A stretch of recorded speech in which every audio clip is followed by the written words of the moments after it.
Hello my fellow sickos of any and all genders, T-Dub here, and welcome to my rambling thoughts on the Final Fantasy VII Rebirth minigames!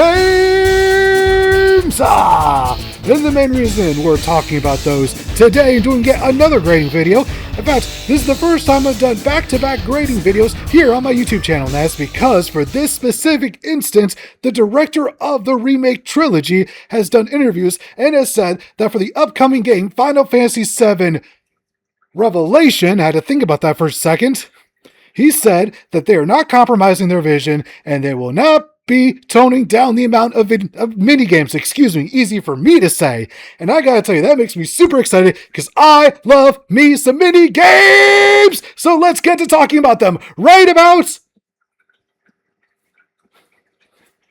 now! So, when I load up my file, I am already in Costa del Sol, so let's start there with the shooting gallery. Much like many of the minigames found in Rebirth, there are two modes to be found, with the first allowing you to go all gun crazy on all of the targets to gain as high of a score as possible. The second one tracks your accuracy and it will deduct points based on it, making it borderline impossible to get the best prize, or at least it was for me.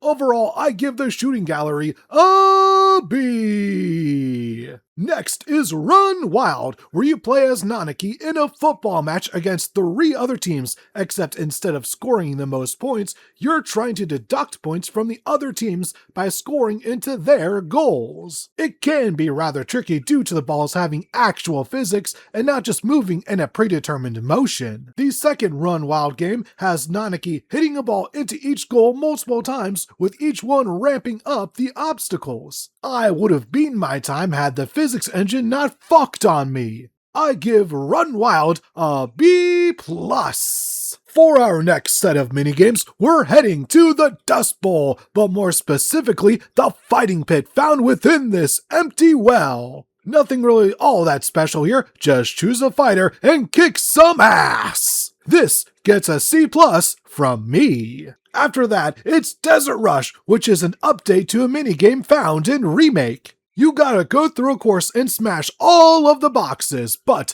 the twist here is that you also have to find ones with a lightning bolt on them to activate the electrical boxes, otherwise they'll be invincible. This creates a nice puzzle type game where you have to really plan out your route almost down to the very last step. Desert Rush is a minigame that I did find myself addicted to, so no surprise that it's getting an A from me. Our next minigame takes us to Under Junon, where we play as a frog in, well, Jump Frog. All you gotta do is stay on the platform long enough and you win! Obviously, there's going to be obstacles in the way, and whether it's the propeller platform or the rotating one, you're going to be in for one hell of a challenge. This is yet another minigame that is simple but has just enough going on to keep you wanting to play again and again and again and again. Jump Frog gets an A- from me. And now we finally head over to the mecca of all minigames, the Gold Saucer! First off, the Speed Square, wherein we take control of a spacecraft, Star Fox style, in Galactic Saviors. As just mentioned, it's basically Star Fox, which, you know, it's not the worst game to take any sort of inspiration from. As a rail shooter, it's perfectly competent, and the music is retro-tastic.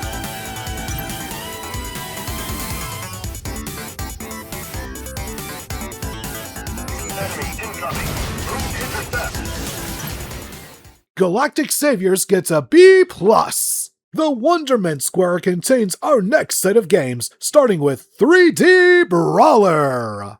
You use the right and left sticks to dodge with good timing and proper movement, and use either L2 or R2 when your opponent has an opening to attack. Your goal is to hit enough attacks to fill the limit gauge bar and land said limit break for the victory! It starts off super easy, but before long becomes super difficult. This is due to your opponent getting in multiple attacks that you have to dodge before they open themselves up for one attack from you. If you're good at both pattern recognition and super quick reflexes, then this minigame is for you, but for me, unfortunately, No. So 3D Brawler gets a B- from me. Next is G-Bike, which has you going down a highway and taking down other bikers for points before reaching the finish line. Along the way, you'll also pick up points via health drops. You'll also want to get these nitrous boosters so you can crash into enemies. Over time, your spinning slash meter will fill up, and once it's full, you'll be able to unleash an attack that takes out any surrounding enemies. This is yet another good time to be had by all, and for that, G-Bike gets an A. After that, we're heading over to the Battle Square for some legal brawling, and let me tell you, this is where your battle prowess will be tested. Sure, the fights start off easy enough, but after a while, they will push you, especially if you're using a character you haven't mastered yet. The only downside is that it lacks the RNG mechanics of the original game. Hopefully those return in Revelation. This one gets an A from me. And last but certainly not least is Chocobo Racing! Choose a track, then choose from one of your Choco buddies that you've wrangled during your adventure, which all have a special ability. Pick your equipment, which all comes with its own stats and perks, and then you're quite literally off to the races! Much like the best games, it starts off all nice, simple, and easy, but as the difficulty ramps up, so do the amount of turns and obstacles. You are going to need some damn fine reflexes if you're going to walk away with the gold. One thing that I noticed is that the opponents don't seem to have any sort of rubber band programming found in damn near every racing game ever. This means that if you're skilled enough, you'll just win, which is very much appreciated. The only downside is that this minigame doesn't feature the Chocobo Racing theme from Final Fantasy XIII-2, which, if you've never listened to it, then I highly recommend you change that immediately, or at least after this video. After this video is over, then change that. For our final grade, Chocobo Racing gets an A++. Well, that was a lot of fun, wasn't it? Now, one of the things that I personally love about minigames is that, as you can see going through all of them, it adds a bit of texture to the world, just like the towns themselves. You get to see what these people do for leisure. You know, it's not just all just NPCs walking around doing their daily mundane routines. Some of them like to have a bit of fun every now and again, and that is where the minigames can come in. Hopefully that came through. Hopefully you were all able to see that. If not, then oops, Mobby.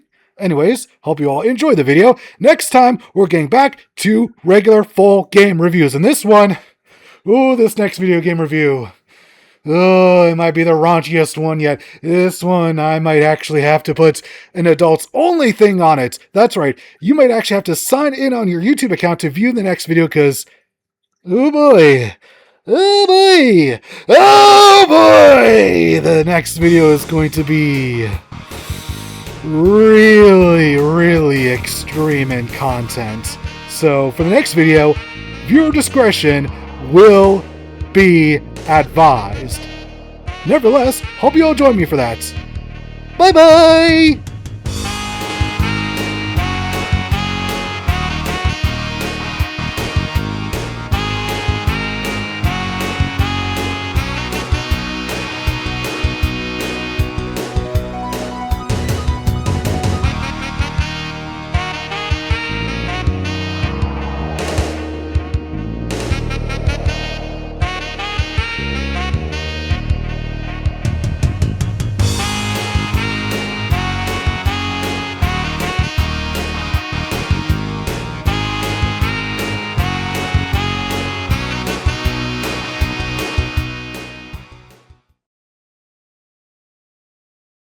Work behind the scenes at the Gold Saucer?